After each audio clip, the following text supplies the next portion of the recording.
한국개발연구원 KDI가 상반기 경제 전망을 내놨습니다. 올해 경제 성장률 전망치를 3.8%로 제시했습니다. 지난해 11월 제시했을 때보다 0.7%포인트 대폭 높여 잡은 것이죠.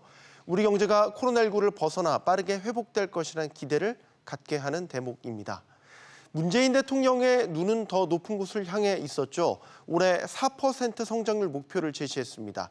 백신 접종, 또 대외 경제 상황 등이 변수가 될 것으로 보입니다.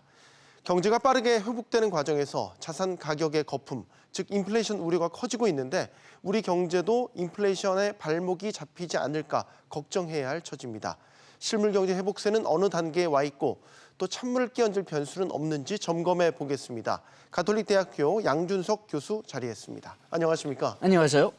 일단 어제 KDI가 성장률 전망치를 대폭 높여 잡아서 제시를 했기 때문에요. 3.1에서 3.8%로 상당히 높여 잡은 폭만 보면 이전 시각보다 많이 좋아졌다 이렇게 봐야 될 것 같습니다. 예, 그 궁극적인 이유는 우리가 금년에 수출 작년에 낙관적으로 봤던 것보다도 더 실적이 좋거든요. 네. 그렇게 해서 5월까지의 그 누적을 본다면은 한 20% 정도 올라갔다. 그렇게 지금 계산되고도 있는데 작년에 보면은 수출이 한 8 내지 9% 오를 거라고 그냥 낙관적으로 봐도 그렇게 봤는데 지금 수출이 이렇게 많이 올라가니까 그러니까 그 KDI도 이 안에 들여다보면은 상반기에는 수출이 12.8% 오른다고 얘기를 했습니다. 네. 오히려 그 민간 소비나 이런 분야들은 그렇게 크게 바뀌지 않았는데 이렇게 수출이 크게 오르면서 그러면서 이제 금년에 그 성장률을 그렇게 높게 봤는데 다만 상반기에는 수출을 12.8%로 잡았지만은 하반기에는 8.6%로 그렇게 잡았기 때문에 네. 이렇게 그 수출 강세가 좀 계속될까 여기에 대해서는 조금 좀 걱정을 하고 있는 것 같습니다. KDI에서. 네. 그렇지만은 지금 그 수출이 하반기에도 이렇게 세게 계속 나갈까? 작년 보면은 하반기 특히 한 4분기에 가면은 수출이 꽤 많이 회복됐었거든요. 네.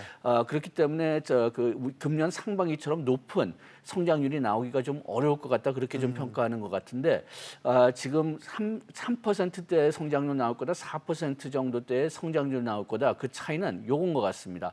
수출 성장이 이렇게 계속 두 자리 숫자로 증가될 거라고 보는 그 기관들은 4%대로 지금 잡으려고 하고 있고 네. 그냥 작년에 우리가 하반기서부터 수출이 회복됐기 때문에 그렇기 때문에 그 하반기에는 그렇게 두 자리 성장률로 가지 않을 거다. 그렇게 본다면은 그 3%대로 머물고 이렇게 파악되는 것 같습니다. 네.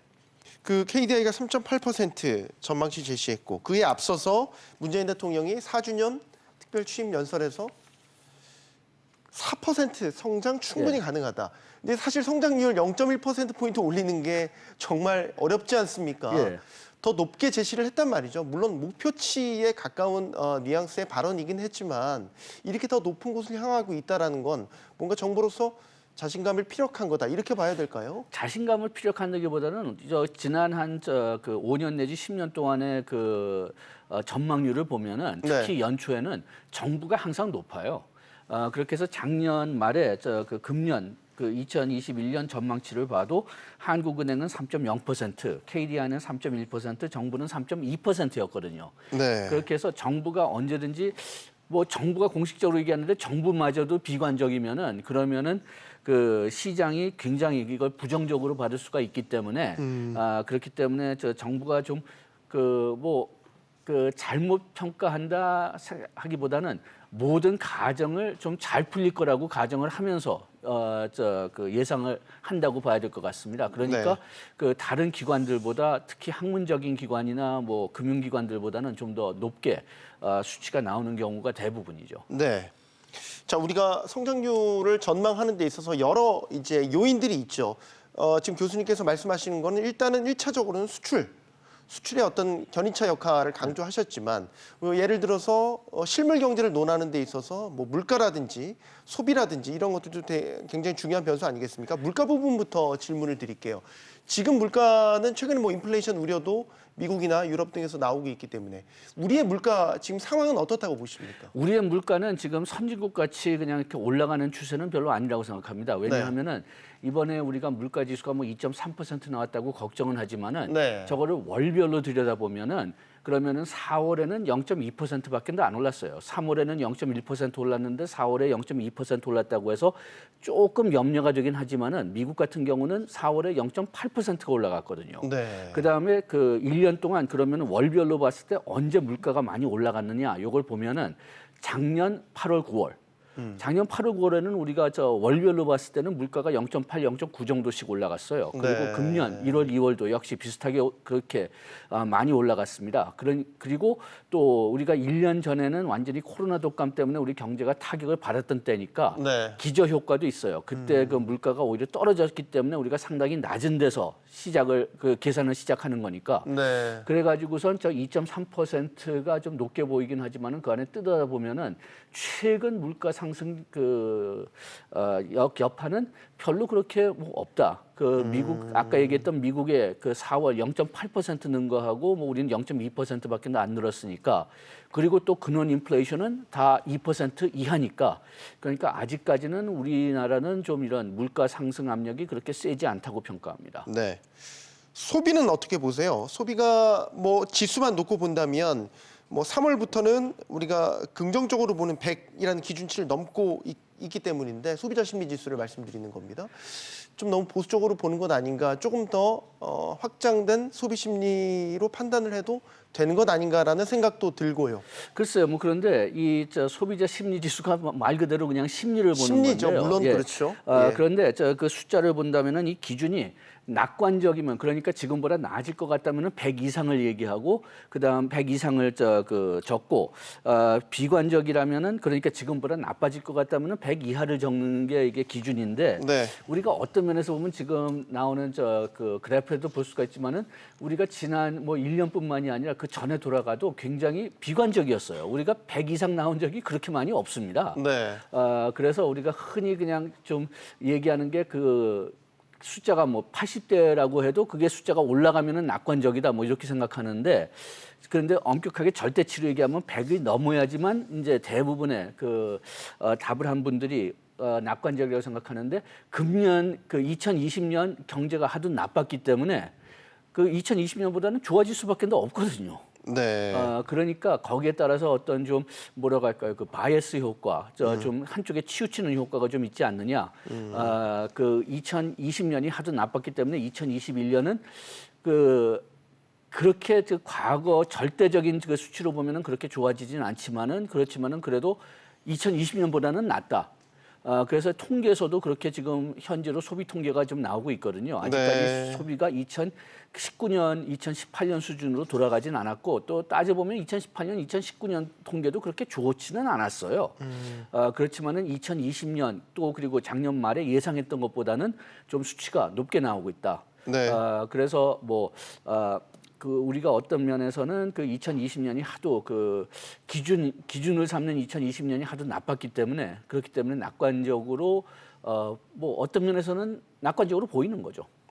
그 역시 기저효과를 갖고 있기 때문에 보수적으로 볼 필요가 있다라고 요약을 할 수 있을 것 같은데 미국이랑 중국 상황은 우리와는 좀 온도차가 있는 것 같아요. 훨씬 더 달궈졌다고 해야 될까요? 미국은 중국 같은 네. 경우는 지금 소비가 완전히 코로나 독감 이전 수준에 갔다고 보고 있고요. 네. 그다음에 미국은 아직도 코로나 독감 이전 수준에 갔다고 보기는 좀 어렵습니다. 일자리 같은 경우는 아직까지 한 800만 일자리가 지금 줄은 상태고 그렇지만은 미국 같은 경우는 이제 그 물가 상승률도 높아지고 그리고 또 GDP 성장률도 금년에는 뭐 잘하면은 6%대 또는 그 이상이 나올 거다 하니까 우리보다는 확실히 이제 좀 회복되는 그런 세가 보이는데 우리나라도 뭐 회복세가 안 보이는 거는 아니지만은 아까 얘기했지만은 아주 강력한 회복세는 좀 안 보이고 그 다음에 또 우리가 돌아간다고 해도 2019년 수준으로 일단은 돌아간다고 봐야 될 거거든요. 네. 왜냐하면 우리가 2020년 코로나 독감을 겪으면서 경제 근본적으로 바뀐 거는 별로 없어요. 그러니까 우리가 2019년을 기억한다면은 2019년이 우리한테 그렇게 좋은 해는 아니었습니다.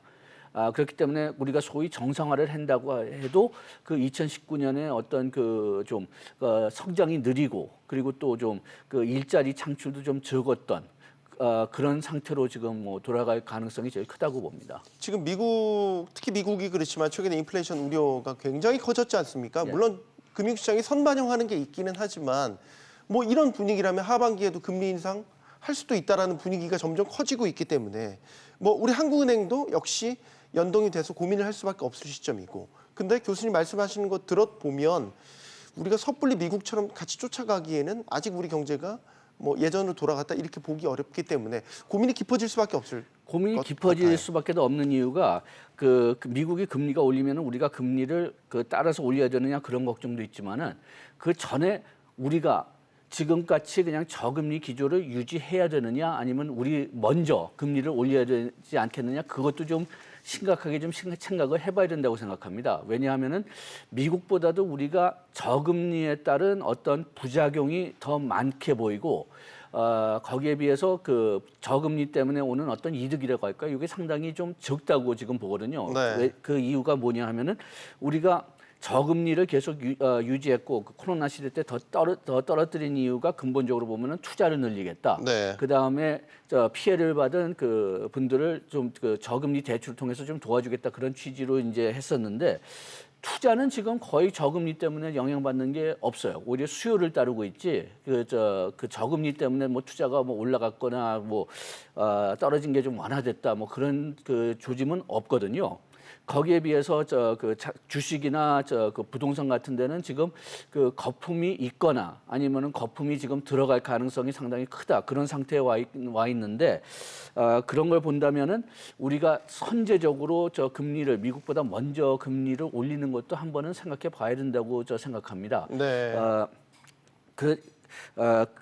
우리가 소비가 어떤 면에서는 그렇게 낮은 이유가 그 금리가 너무 낮아서 소비가 높지 않은 이유도 좀 생각할 수가 있어요. 왜냐하면은 그 일본에서 본 것처럼 만약 금리가 너무 낮으면은 그러면은 그 은퇴하신 분들 그분들은 금리 가지고 사는 건데 금리가 소득인데 그런데 그런 분들은 소득이 떨어지는 셈이고 그 다음에 또 은퇴에 가까우신 분들은 저축을 더 해야 되기 때문에 그렇기 때문에 그 소비를 줄일 수가 있기 때문에 오히려 우리가 필요한 것은 소비인데 요거를 줄이는 역할을 하지 않느냐 이런 염려가 좀 있습니다. 네, 저희 라이브창 댓글을 통해서 의견 남겨주신 걸 전해드려야 될 것 같은데요. 사실 저희가 성장률 목표치를 얘기를 하고 금리를 올리냐 마냐 이런 얘기들을 하는 게 어떻게 보면 국민에게는 먼 나라 얘기일 수도 있을 것 같아요. 왜냐?